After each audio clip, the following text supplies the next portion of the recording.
चेतन अचेतन में सर्वत्र भगवत दर्शन कराने की सामर्थ्य केवल गुरुदेव में है।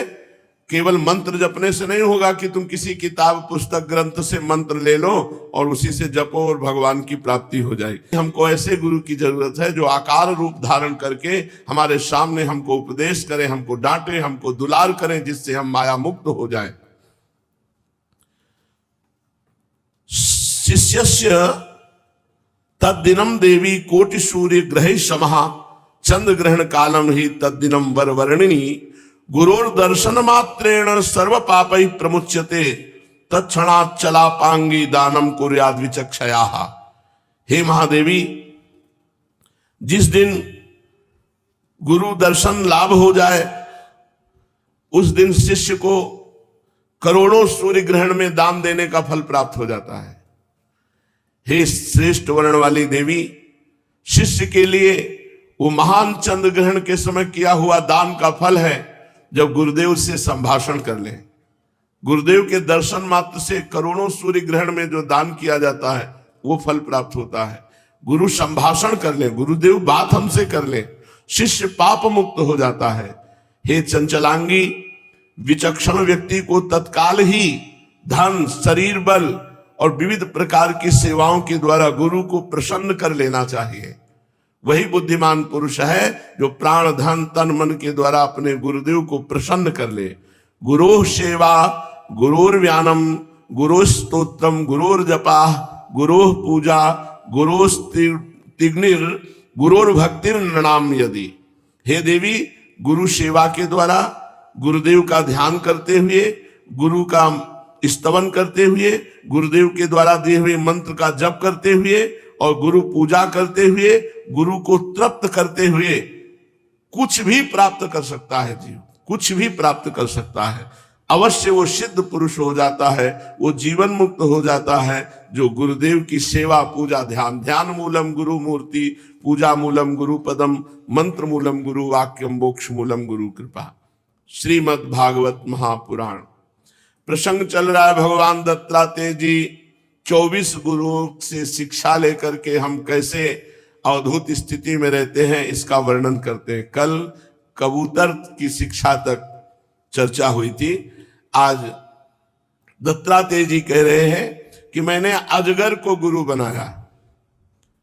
प्राणियों को जैसे बिना इच्छा के, बिना किसी प्रयत्न के रोकने पर भी दुख प्राप्त होता है।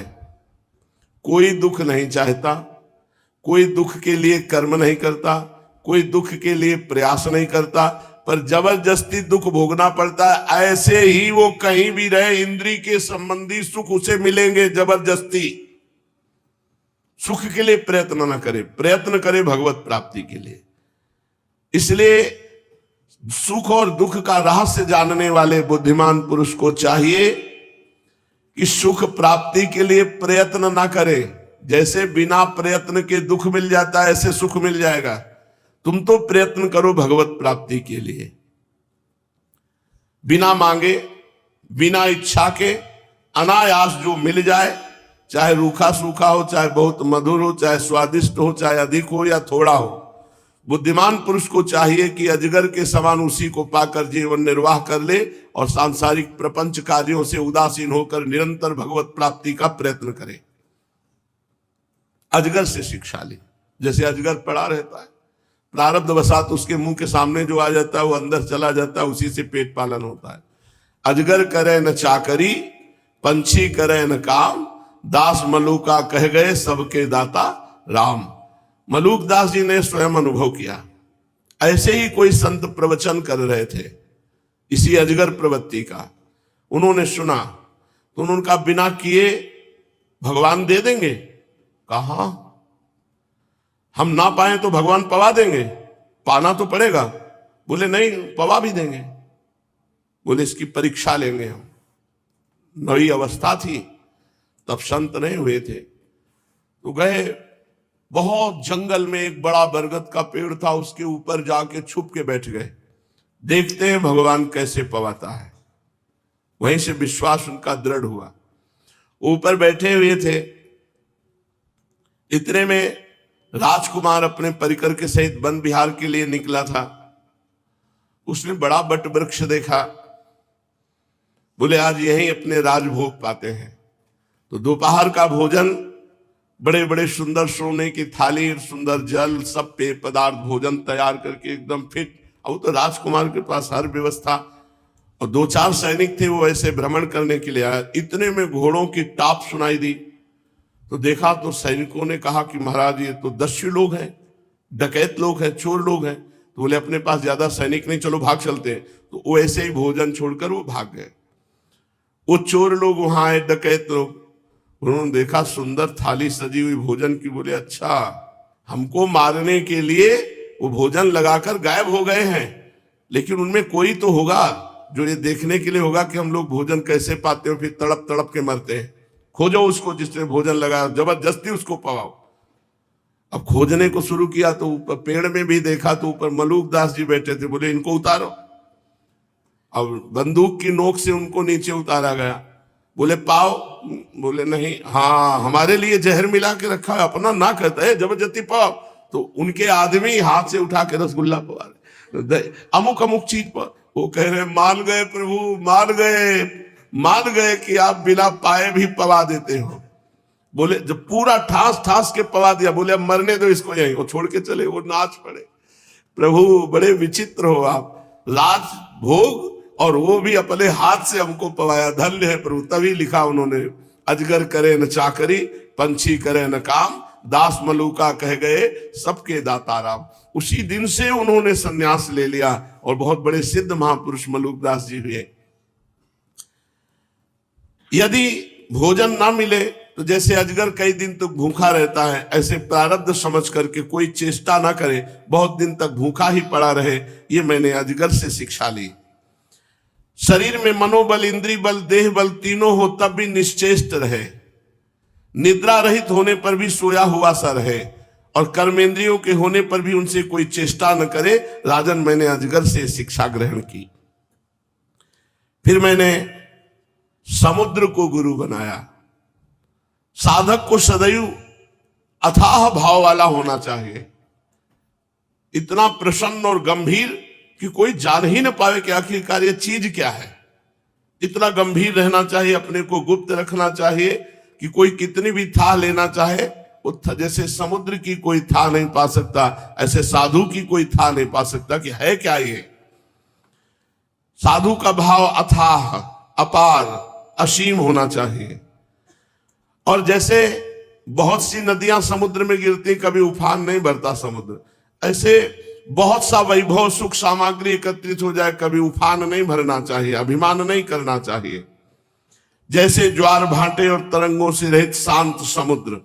देखो समुद्र वर्षा ऋतु में नदियों की बाढ़ के कारण बढ़ता नहीं और ग्रीष्म ऋतु में घटता नहीं, वैसे ही भगवत परायण साधक को चाहिए कि खूब सांसारिक वैभव इकट्ठा हो जाए तो प्रफुल्लित ना हो, और सब नष्ट हो जाए तो उदास ना हो। ये शिक्षा हमने समुद्र से ली। फिर राजन मैंने पतिंगे को गुरु बनाया। पतिंगे से शिक्षा ली कि जैसे वो रूप पर मोहित होकर आग में कूद पड़ता है, जल मरता है, वैसे ही साधक जब अपनी इंद्रियों को वश में नहीं रखता तो स्त्री को देखकर उसके हाव भाव पर लट्टू हो जाता है और घोर अंधकार में नरक में गिरकर अपना सत्यानाश कर लेता है। सचमुच स्त्री देवताओं की वह माया है जिससे जीव भगवान या मोक्ष प्राप्ति से वंचित रह जाता है। जो मूड कामिनी, कंचन, गहने, कपड़े आदि नाशवान माइक पदार्थों में फंसा हुआ है और जिसकी संपूर्ण चित्तवृत्ति उनके उपभोग के लिए ही लालायित है, वह अपनी विवेक बुद्धि खोकर पतिंगे के समान नष्ट हो जाता है। मैंने ये पतिंगे से शिक्षा ग्रहण की कि कभी किसी रूप पर आसक्त नहीं होना चाहिए। नहीं, पतिंगा जैसे लौ पर आसक्त होकर नष्ट हो जाता है, ऐसे वो किसी रूप पर आसक्त होकर नष्ट हो जाएगा। निवृत्ति परायण साधक को चाहिए, विरक्त साधक को, कि वो भौरे के समान, जैसे भौरा कई फूलों से पराग लेकर अपना काम चलाता है, ऐसे माधुकरी वृत्ति से जीवन यापन करे। भौरे से मैंने ये शिक्षा ग्रहण की कि विरक्त संत को चाहिए कि कई घरों से प्राप्त हुए अन्न के द्वारा अपना उदर पोषण करे, थोड़ा थोड़ा कई घरों से ले ले, और माधुकरी वृत्ति से युक्त। अगर वो एक घर में लेगा तो जैसे भौरा कमल में आसक्त हो जाता है तो फिर उसी में बंध जाता है और नष्ट हो जाता है, ऐसे विरक्त को चाहिए किसी एक गृहस्थ से कई दिन तक बराबर भोजन न करे। उचित तो यही है कि 5 घरों का भोजन एकत्रित करके एक बार पेट भरे, एक एक रोटी ले ले, आधी आधी रोटी ले ले। जिस प्रकार भौरा विभिन्न पुष्पों से चाहे छोटे हो या बड़े उनका सार संग्रह करता है, वैसे ही बुद्धिमान पुरुष को चाहिए छोटे बड़े शास्त्रों से उनका सार निचोड़ ले। राजन, फिर मैंने मधुमक्खी को गुरु बनाया।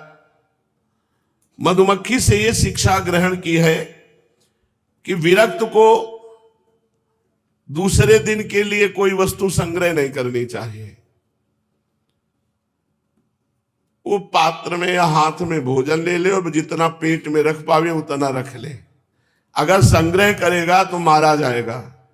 जैसे मधुमक्खी खूब इकट्ठा करती मेहनत करके शहद, और शहद लेने वाला आता है मधुमक्खियों को भी मारता है और शहद भी ले जाता है, ऐसे यदि विरक्त होकर धन वैभव नाना प्रकार की सामग्री संग्रह करेगा तो मारा जाएगा, काल के द्वारा नष्ट कर दिया जाएगा। उसके हृदय में इन सबसे राग हो जाता है, इतना बड़ा महल हमारा, इतना रुपए, इतने शिष्य, इतना वैभव। अब मरने के समय इसी राग से उसकी दुर्गति हो जाती है। फिर राजन, मैंने हाथी को गुरु बनाया। उससे यह शिक्षा ली कि विरक्त संत को काठ की बनी हुई स्त्री का भी स्पर्श नहीं करना चाहिए। यदि वो ऐसा करेगा तो हाथिनी के अंग संग से जैसे हाथी बांध दिया जाता है वैसे बंध जाएगा। हाथी पकड़ने वाले एक ऐसे हाथी, नकली हाथिनी बनाते हैं और भारी गड्ढा करके ऊपर से ऐसे लकड़ी पाट करके उसमें हाथिनी खड़ा कर देते हैं।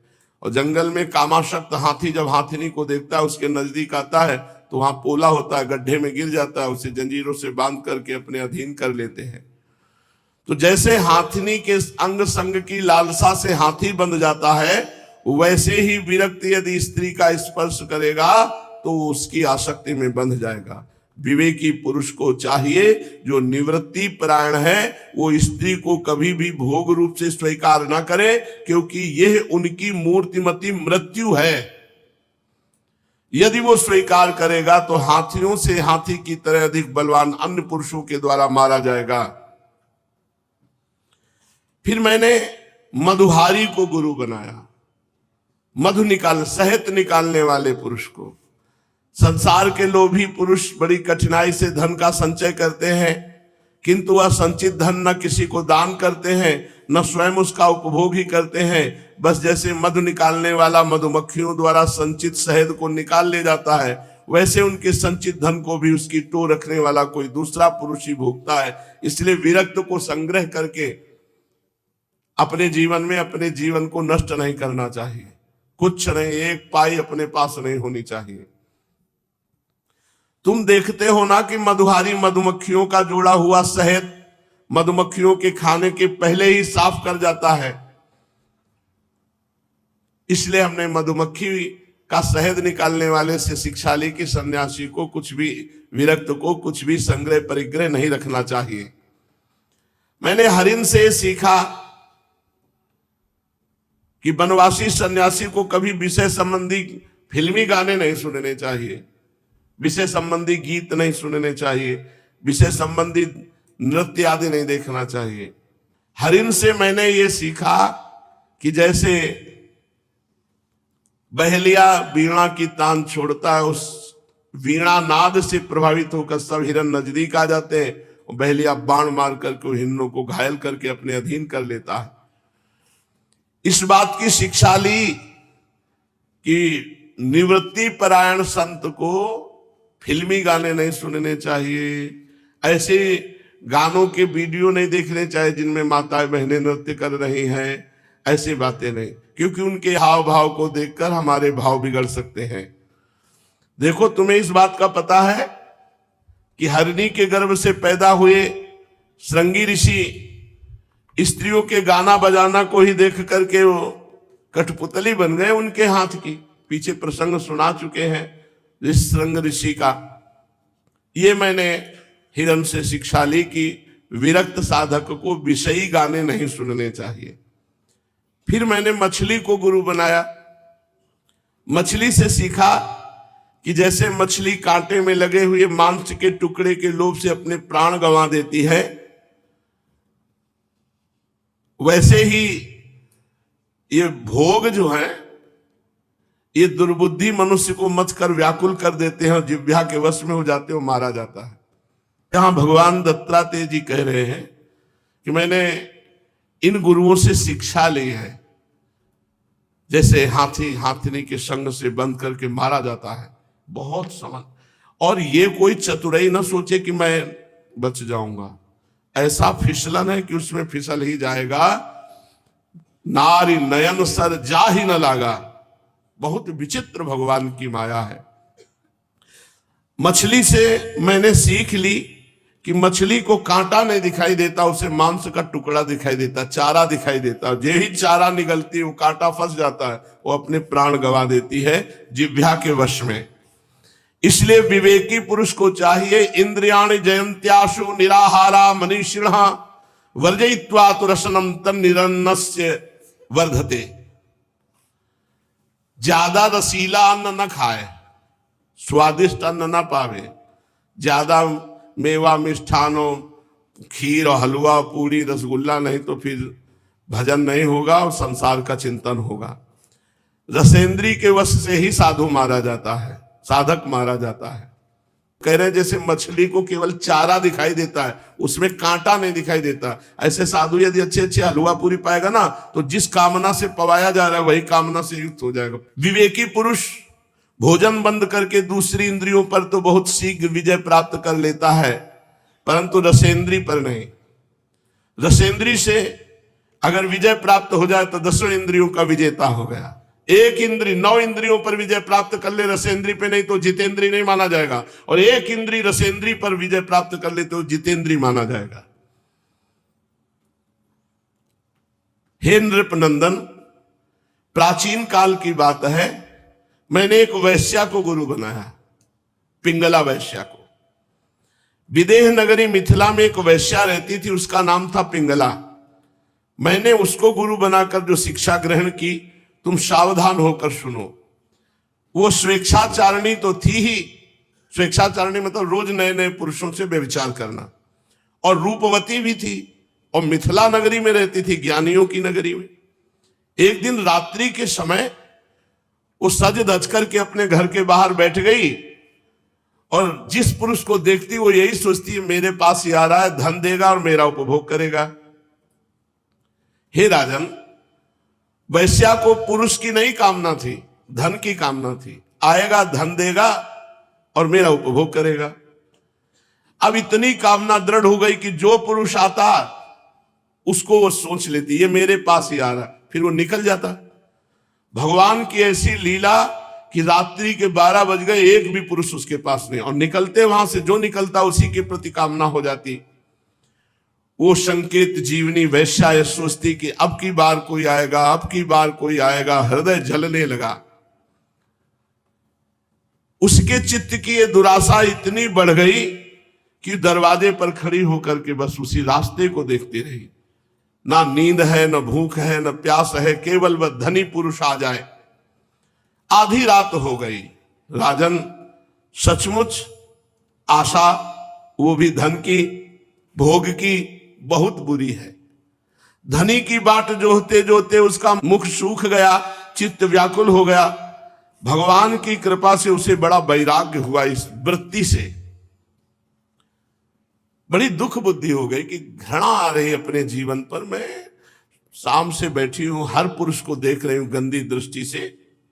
वैराग्य की भावना जागृत हुई और उसने एक गीत गाया, वो मैं तुम्हें सुनाता हूं। राजन, मनुष्य आशा की फांसी पर लटक रहा है। इसको तलवार की तरह काटने वाली यदि कोई वस्तु है तो केवल वैराग्य है। प्रिय राजन, जिसे वैराग्य नहीं हुआ, जो इन बखेड़ों से उबा नहीं, वह शरीर और इसके बंधन से उसी प्रकार मुक्त होना नहीं चाहता जैसे अज्ञानी पुरुष ममता छोड़ने की इच्छा भी नहीं कर सकता।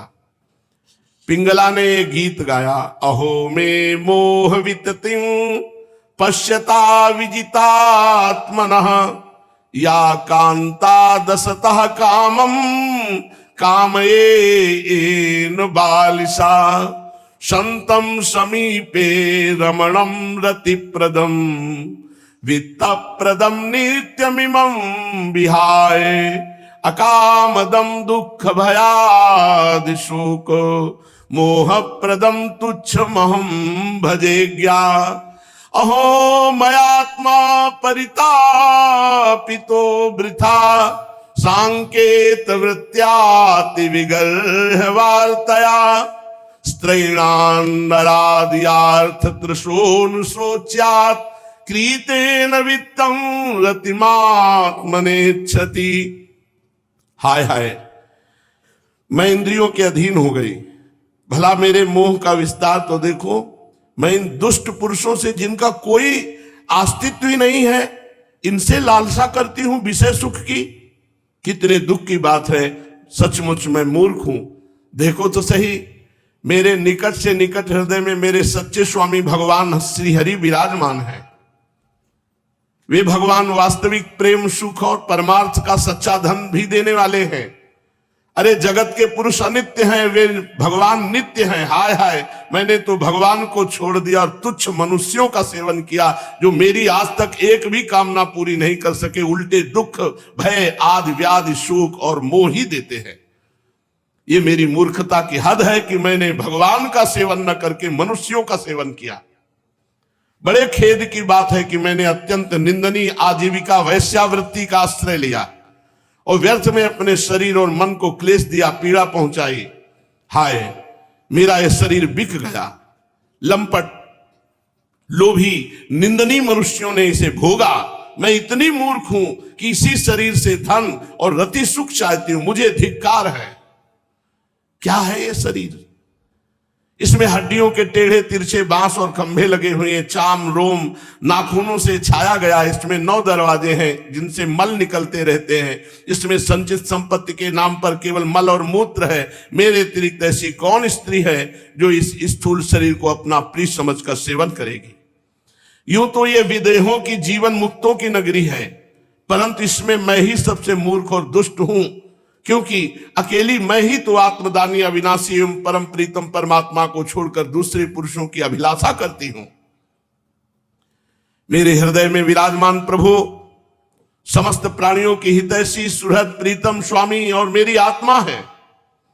अब मैं अपने आप को देकर भगवान को खरीद लूंगी और इनके साथ वैसे ही विहार करूंगी जैसे लक्ष्मी जी करती है।